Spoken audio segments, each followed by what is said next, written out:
Naniniwala ka bang sa 8 bilyon katao sa buong mundo, makakilala ka ng isang tao na para sa iyo at masasabi mong kayo hanggang sa dulo?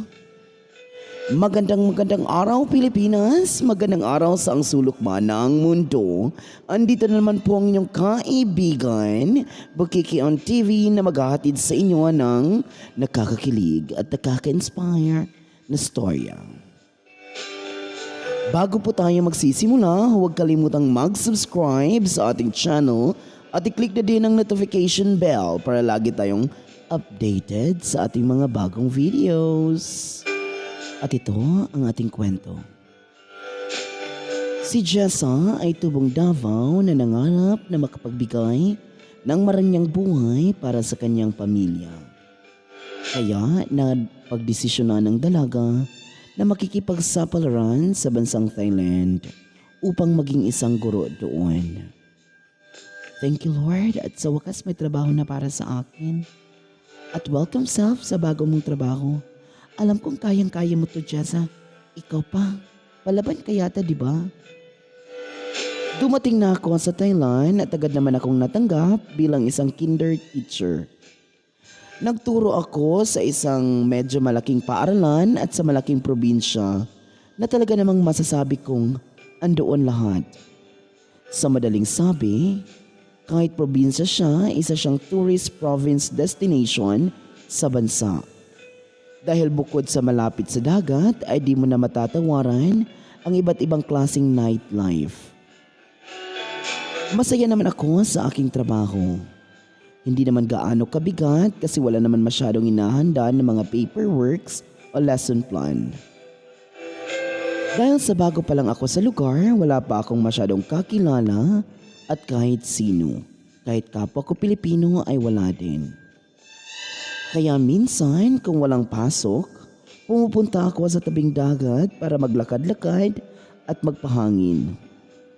Maganda dito sa Thailand dahil marami kang mapagpipilian ng mga street foods kung ikaw nagugutom at mababait naman ang mga tao dito na kahit hindi ka marunong sa lingwahe nila, hindi sila magdadalawang isip na tumulong kung ikaw ay nangangailangan.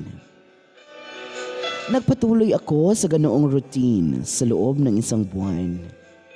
Hanggat isang araw, dahil sa long holiday, naisipan kong pumunta sa may tabing dagat para mag-unwind. Habang ako ay naglalakad, may nakita akong mga kapwa ko Pilipino. Nalaman ko na Pilipino sila dahil nagsasalita sila ng wikang Pilipino o Tagalog. Napakasaya ko dahil sa isang buwan sa wakas nakakita na ako ng kapwa ko Pilipino. Masaya kaming nag-uusap at hanggang sa nagkakuhaanan ng contacts. At kung walang pasok ay nagkikita-kita kami para mag-unwind kahit papaano.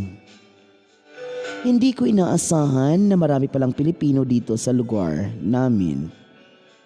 Hanggang sa isang araw, nagyaya ang isa naming kaibigan na mag-beach raw kami at may naimbitihan din silang mga ibang kaibigang Pilipino din.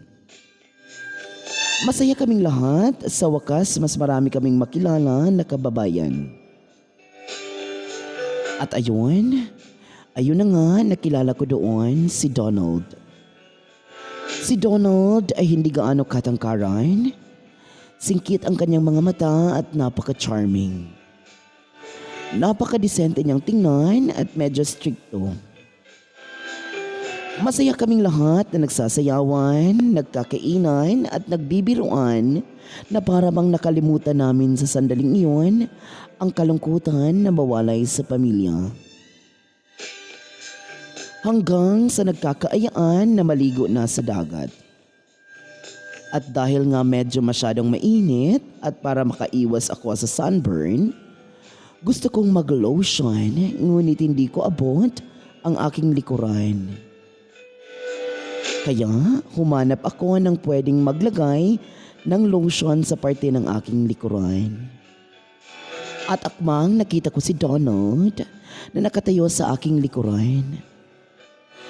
Sa walang pagdadalawang isip, sinabihan ko siya kung pwede lagyan niya ang aking likod kasi hindi ko ito abot.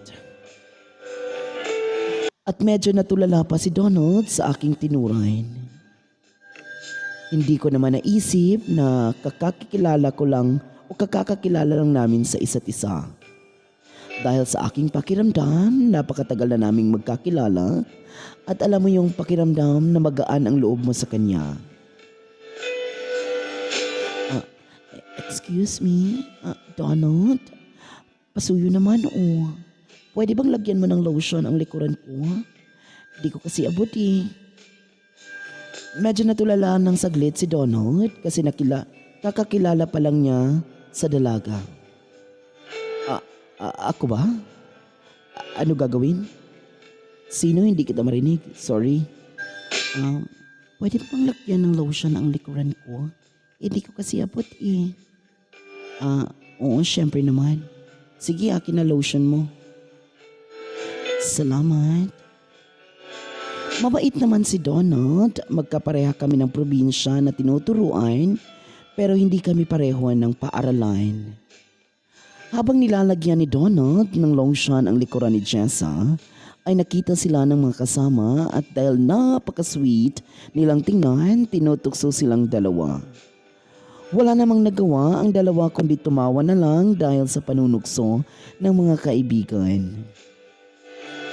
Si Donald pala ay tubong buhol, ngunit mas nauna siya ng 3 taon sa akin dito sa Thailand. Kaya mas marami na siyang kakilala at medyo marunong na din siya magsalita sa lingwahe ng Thailand kahit papaano. Natapos ang araw na iyon at masaya kaming nagpapaalaman sa isa't isa. Ngunit sa hindi inaasahan, kinuha ni Donald ang contact number ko. Dahil naging kaibigan ko na rin siya, walang atubili ang akin namang binigay. Habang nasa bahay na ako, habang nag-aayos ng aking mga gamit, bigla kong naalala si Donald. Hindi ko alam, ngunit ang gaan-gaan ang pakiramdam ko sa kanya na para bang nagtagpo na kami dati pa. Sa hindi ko inaasahan, nag-message nga si Donald sa akin at nangamusta. Hi Jessa, kumusta? Anong ginagawa mo ngayon? Hello. Okay lang naman. Eto, as usual, nagkakanda para sa klase bukas. Ikaw, kumusta ka naman? Anong ganap ngayon? Ako, mabuti naman at walang ginagawa. Nakahilata lang sa kama. Jessa, pwede ka ba ngayon? Labas tayo, kain tayo sa gawas, usap-usap lang. Nakakabagot kasi dito sa apartment eh. Ha? Labas tayo? Sinong kasama? Wala, tayo lang. Kain lang tayo sa may dampa. Sige. Sa bagay, nakakabangot nga mag-isa. Lumabas nga kami ni Donald at pumunta nga kami sa may dampa para kumain at pag-usap-usap na rin sa buhay-buhay. Dahil sa pangyayaring iyon, mas nakilala ko pa si Donald. At hindi ko inaasahan na binahagi niya sa akin ang medyo masilang kwento sa kanyang buhay. Si Donald pala ay isang dating seminarista. Binigyan siya ng 1 taon para makapag-isip-isip at magdesisyon kung magpapatuloy sa kanyang debosyon bilang isang pari. Sa isip ko, Diyos ko Lord, ayaw ko pong maging karibal mo. Ilayo mo po ako sa tukso. Dahil na rin sa gustong makatulong sa pamilya, nakapagdesisyon ang binata na si Donald na mag-abroad na lang upang mas mabilis makaipon at mapaayos ang kanilang bahay. Upang kung babalik man siya sa kanyang debosyon, ay wala na siyang iisipin para sa kanyang pamilya. Ngunit nagustuhan ni Donald sa Thailand hanggang umabot siya ng 3 taon dito. At ayun na nga, dahil lang sa mga kakilala at kaibigan, nagkakilala kaming dalawa ni Donald. Siguro ngang totoo ang sinasabi nilang tulak ng bibig, kapit ng dibdib. Lumipas ang ilang buwan na ganoon ang setup namin ni Donald. Hanggang humingi na siya sa akin ng permiso kung pwede ba siyang mangligaw. Dahil sa mga pinakita ni Donald naman sa akin na puro maganda, sino ba ako na hindi papayag at bigyan siya ng pagkakataon? Jess, it's been 5 months since I met you. I hope you give me chance to court you. Gusto ko sanang humingi ng permiso sa iyo sa una kung na sana kung pwede bang mangligaw. No need to answer this time. Gagawin ko ang lahat para mapatunayan sa iyo na karapat-dapat naman ako sa pagmamahal mo.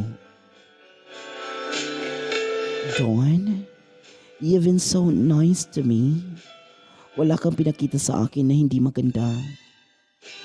Marami na tayong napagsamahan, masaya, malungkot, mga problema, lahat na solve natin bilang magkaibigan. Ngayon, sino ba ako para hindi kita bigyan ng pagkakataon? Binigyan nga ni Jessa ng pagkakataon si Donald na mangligaw sa kanya. At hindi nga nagkamali si Jessa. Pinakita at ginawa ng binata ang lahat para maging karapat-dapat sa puso ng dalaga. Lumipas ang 7 buwang napakahalimuyak na pagsusuyuan ay sinugot na ni Jessa si Donald. Naging okay naman ang kanilang relasyon hanggang sa isang araw nagkaproblema si Jessa sa kanyang paaralan na pinagtatrabahuan. Kaya medyo nagkakaproblema sila ni Donald. Dahil na rin siguro sa init ng ulo ni Jessa at sa stress at sa trabaho. Babe, what happened? Are you free tonight? Pwede ba tayong kumain sa labas? It's our monthsary, remember? Huwag na yun, Donald. Mainit ang ulo ko. Marami akong iniisip. Please, huwag mo nang dagdagan, please lang. Babe, okay ka lang? Anong problema? Sabihin mo sa akin at pag-usapan natin kung ano man yan. Ano ba, Donald? Sabi na ngang wala eh. At wala ako sa mood. Hayaan mo muna ako. Ang kulit mo, ano ba? Okay, sorry. Gusto ko lang sana mag-relax ka kahit papaano. Anong sunduin kita dyan? Kain lang tayo sa labas, oh. Kahit pa man minsan mainit ang ulo ni Jessa dahil sa mga problema nito, hindi nagpatinag si Donald at mas lalong tinaasan ng binata ang kanyang pasensya. At ayun na nga, sinundo ni Don si Jessa sa tinutuluyan nito. Hi, sabay halik sa pisngi. Anong problema? Sabihin mo sa akin. Lagi mong tandaan andito lang ako para sa'yo, di ba? Sabi ko naman sa'yo, hindi kita pababayaan. Hindi ko yun malilimutan ang pinangako ko sa'yo, di ba? Salamat. Sorry kung napagbuntungan kita ng galit kanina over the phone. Medyo stress lang kasi sa trabaho eh. At medyo sakit ang ulo. Jess, andito lang ako, di ba? Makikinig ako sa'yo palagi at hindi ako magsasawang makinig sa'yo. Ang school ko kasi medyo hindi na maganda. Napaka-toxic na ng environment. Lagi na lang nila akong pinagchichismisan bakit daw ako palaging umaalis tuwing Sabado at Linggo. Jess, ano ba plano mo? Jess, why not magsama na lang tayo? Alam ko medyo nakakabigla sa'yo pero mas gusto kong kasama kita lagi. Hindi naman tayo magkapareho ng school at least kasama kita sa bahay. Sa sinabi ni Donald kay Jessa, medyo natigilan ang dalaga. Nabigla siya sa tura ni Donald. Ha? Sigurado ka ba dyan, Don? Naku, pag-iisipan ko muna. Pag-iisipan muna natin yan. Hindi madaling desisyon yan, Don. Naiintindihan kita, Jess. Hindi kita pipilitin. Nire-respeto ko naman yung desisyon mo.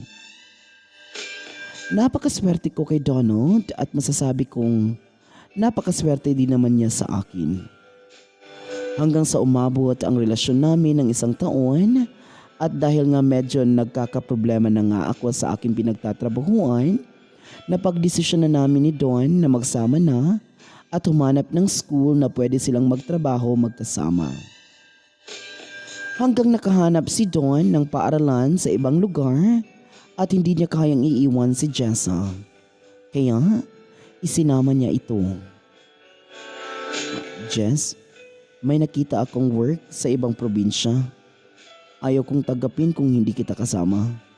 Gusto ko sa kasama kita, ayaw kong magkakalayo na naman tayo.